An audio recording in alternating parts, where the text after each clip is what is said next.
Добро пожаловать в мой канал. Les représentants des deux pays se sont rencontrés pour la première fois en 2 ans, mardi, après la main tendue de Kim Jong-un lors de son discours du Nouvel An. Le Monde 9-1, 2018 à 3h10 mis à jour le 9-1, 2018 à 6h33 par Philippe Mesmer Tokyo, correspondance. Les délégations menées côté sud-coréen par le ministre de l'Unification Cho Myung-gyon et côté nord-coréen par Ri Song-kwon, le président de la Commission pour la réunification pacifique du pays, se sont retrouvés à la Maison de la Paix, au cœur du village de la Trêve de Panmunjom dans la zone démilitarisée DMZ. Elles ont discuté de la participation de la Corée du Nord aux Jeux Olympiques de Pyeongchang, qui commencent le 9 février, et de l'avenir des relations bilatérales. Pour les Jeux, la partie nord-coréenne a proposé de dépêcher une délégation de haut niveau, Comité national olympique, délégation athlètes, supporters, artistes, observateurs, équipe de démonstration de taekwondo et journalistes, a déclaré à la presse le ministre adjoint sud-coréen à l'unification Chun Il-sung. Séoul a évoqué des réunions des familles séparées par la guerre de Corée. 19 501 953 au moment du Seonal, le nouvel an lunaire prévu le 16 février, pendant les Jeux. Un festival de la paix. Dès l'ouverture des discussions, Ri avait émis l'espoir d'échanges menés en toute sincérité et honnêteté pour donner des résultats précieux au peuple coréen. Ces pourparlers surviennent après une longue interruption, avait pour sa part déclaré Cho, qui souhaitait travailler pour faire des Jeux un festival de la paix et un premier pas vers l'amélioration des liens intercoréens. La rencontre a été possible grâce au discours du Nouvel An du dirigeant nord-coréen Kim Jong-un, qui a surpris par sa tonalité conciliante envers Séoul.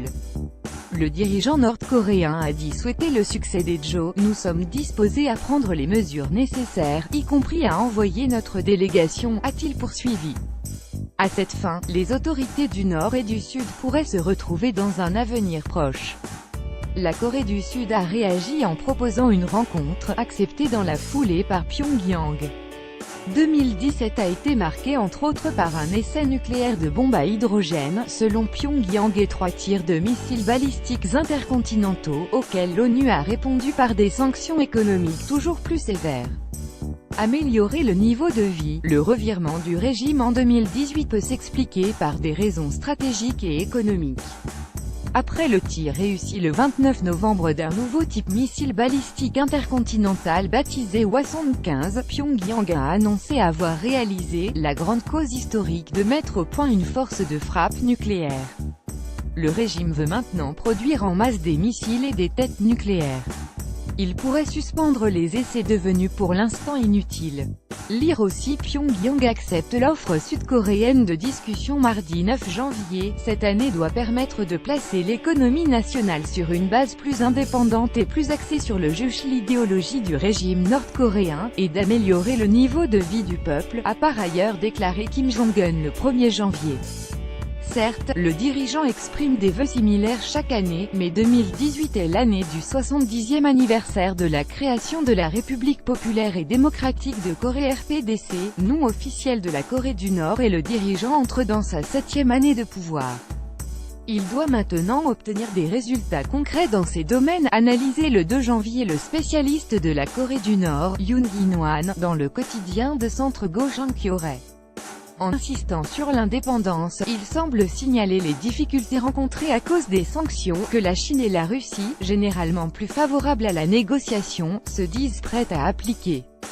Nouveau président sud-coréen. Dans le même temps, la volonté de dialogue exprimée par le président sud-coréen Moon Jae-in depuis son élection en mai 2017, après près de 10 années de gel des échanges intercoréens sous les administrations conservatrices de Lee Myung-bak 20 080 2013 et Park Geun-hye 20 130 2017, donnait une opportunité à Pyongyang d'initier une ouverture.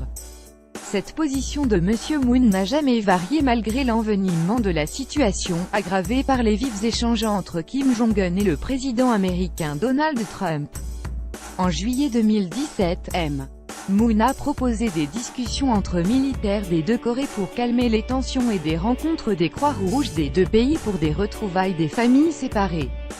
La Corée du Nord n'a jamais répondu, mais les cadres du ministère sud-coréen de l'unification ont saisi toutes les opportunités possibles pour rappeler que ces propositions restaient valides. Lire aussi: la Corée du Nord établit la ligne téléphonique avec le Sud. Plusieurs rencontres informelles Nord-Sud ont par ailleurs été organisées. Certaines sont le fait de Choi Moon-soon, le gouverneur progressiste de la province de Gangwon, où se trouve Pyeongchang, et de Kim Kyung-sung, président de l'association des échanges sportifs intercoréens. Ayant semble-t-il bénéficié de l'appui de la Maison Bleue, la présidence sud-coréenne, MM. Choi et Kim ont rencontré le 18 décembre Mahong, un cadre de la fédération nord-coréenne de football, en marge d'un tournoi à Kunming dans le sud de la Chine. Les élus du parti Minju au pouvoir à Séoul ont également rencontré M. Min le 21 décembre. Population favorable à la discussion. Enfin, M.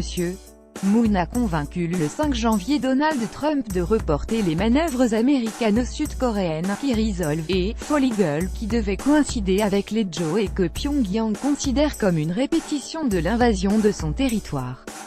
En Corée du Sud, 75% de la population se dit favorable aux discussions. La frange conservatrice y reste opposée, même si M. Moon, qui joue une partie de son crédit sur ce dossier, a déclaré le 5 janvier qu'il ne pousserait pas naïvement pour un simple dialogue comme dans le passé, et qu'il chercherait la paix en s'appuyant sur de puissantes capacités de défense. Il faisait référence à la Sunshine Policy, politique du rayon de soleil, poursuivie par les présidents Kim Dae-jun 19 982 003 et Roh Moo-young 20 032 008.